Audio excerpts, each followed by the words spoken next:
Hello everyone, welcome and welcome back to my channel, Tough Topic. My name is Brittany. I hope everyone is having a great day. And for those of you who may have more questions or theories after watching the documentary Shiny Happy People, one of the executive producers from the series was open to doing an AMA, which is Ask Me Anything, on the Duggar Reddit community board. I was wanting to recap some of the burning questions that some of the people had and the answers. I really narrowed it down to some of the questions that I found very interesting and answers because I just wanted it to be clear and everyone have a complete understanding. And there was a lot of repetitive questions on there as well, so I found those to be the most popular. So for starts, Shepard, who also was the executive producer for the documentary Lula Rich that aired back in 2021, she actually has experienced some of the same things that some of the victims went through in this story. So I found that very, very interesting that she executive produced it and she made a way to get everyone together to tell their own complete story. So one of the most popular questions was, will there be a season 2 of Shiny Happy People? And she responded by saying, we hope so. So she said, go to Amazon Prime Video, socials, and beg. We have so much more to tell.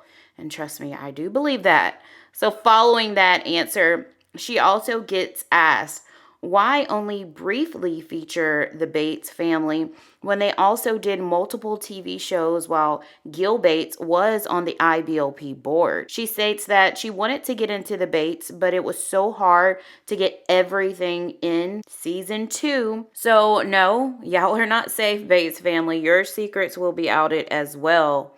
Another question that was asked was, did you consider featuring Katie Joy of Without a Crystal Ball? She seems to be peeved that she wasn't included. Haha. So a lot of you may know Katie Joy as someone who does commentary on most of like the Fundamentals families like the Bates and the Duggars. And lately she's gone on kind of rampage about why she wasn't featured in Shiny Happy People, which a lot of people may have thought she would be one of the ones that would be featured since she does have a lot of commentary on this particular topic. However, Corey responded by saying, without a crystal ball answer, we were covered multiple topics and obviously only needed a few experts in each. We choose to prioritize people with lived experience who are also subject matter experts where possible. Brooke, Eve, Alex, who are from the fundamentalist background, but also are writers and experts, for instance. We wanted to give Jill the space to be the expert on her own experience, obviously. We had quite a few amazing Duggar space experts from Snarkatopia as possibilities to cover that topic. We wanted to keep our subject list small enough that the audience would really get to know them over the series. Jen, with of course, everyone knows her from Fundy Fridays, was perfect for us to comment on so many issues in a really thoughtful way.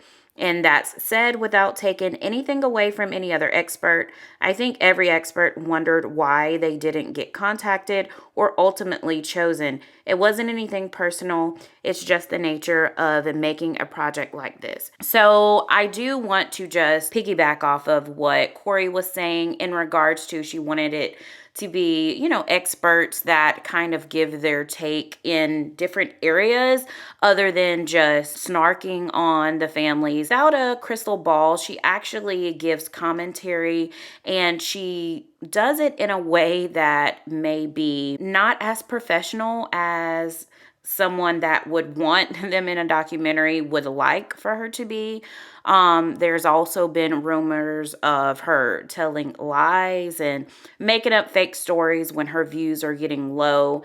And I find this very, very interesting because myself personally, I thought, okay, once this documentary comes out, I know the one who thinks she's the queen bee and the head honcho over the Duggar family is going to be really upset if she's not appearing. And when I didn't see her in there, I knew Katie Joy Without a Crystal Ball would just go bananas. And she did that spree of just bashing the documentary itself, bashing the producers, saying that she was a victim as well. And Duggar board community on Reddit, all they do is make fun of people. And I'm just like, don't you go on Reddit almost every single day and get most of your content from there? I did also want to go ahead and read a couple more questions here that a lot of people had. Did you receive any pushback or even threats for making the documentary?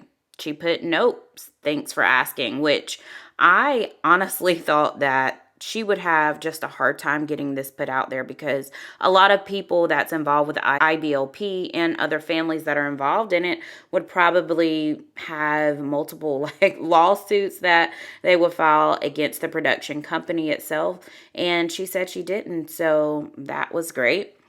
They also asked, did you know the Dillards were writing a book when they filmed? She put, nope. Found out when everyone else did. Go Jill. Can't wait to read it. I hope she sells 50 gazillion copies. Now, I also wonder that question myself, because I'm like, Jill did speak her truth in the documentary. However, right after that, she releases her book. So I found that very interesting. It's almost like, did she not say the things that she really wanted to say because she knows that it's going to be released in her book? I think that was very interesting. So the last question I'm going to read, it says, how do we connect the jump between the educational neglect of homeschooling to the Joshua generation attending institutions like Harvard and Oxford? How do they then get into places like the Senate and Supreme Court, clerking without the usual connections like elite private schools, etc.? She did respond by saying, I wanted to cover this. Thank you. I'll try to make this quick. She says, first, not everyone homeschooled experiences educational neglect. She says she's not preaching, just stating what we all know. But many did. Okay, Patrick Henry College, aka Harvard for homeschoolers, they have so many connections, more than almost anyone trying to get those internships. They win at moot court every year over places like Princeton. Many smart people go there. Even if they've had early educational defect, please dive into the school if you haven't. Go watch the scripted film about them that they made on YouTube, where a male student comes up with the winning argument for how to defeat Roe versus Wade, featuring Mike Ferris. PhD students do go into many political jobs. Chilling to me, there's a pipeline through their national security program right into the FBI, CIA, Homeland Security. Oh, I'm beautiful minding over here. Here's some links. So she does attach some links where people can click on just to look more into it. I'm already anxious to see what is going to be involved in season 2, just because there was a lot that wasn't said, and it's just going to be so interesting. With that being said, let me know you guys' questions that were never answered. Maybe someone in the comment section can answer them for you, but I'm glad she did that because a lot of my questions were answered. And I think it's really neat that we can actually go to a producer and ask her some of the things that we have been dying to know, or that we stayed curious about even after we watched the documentary. So with that being said, please hit like and subscribe to my channel for more. I appreciate you listening and watching, and I hope you enjoy the rest of your day. Bye for now.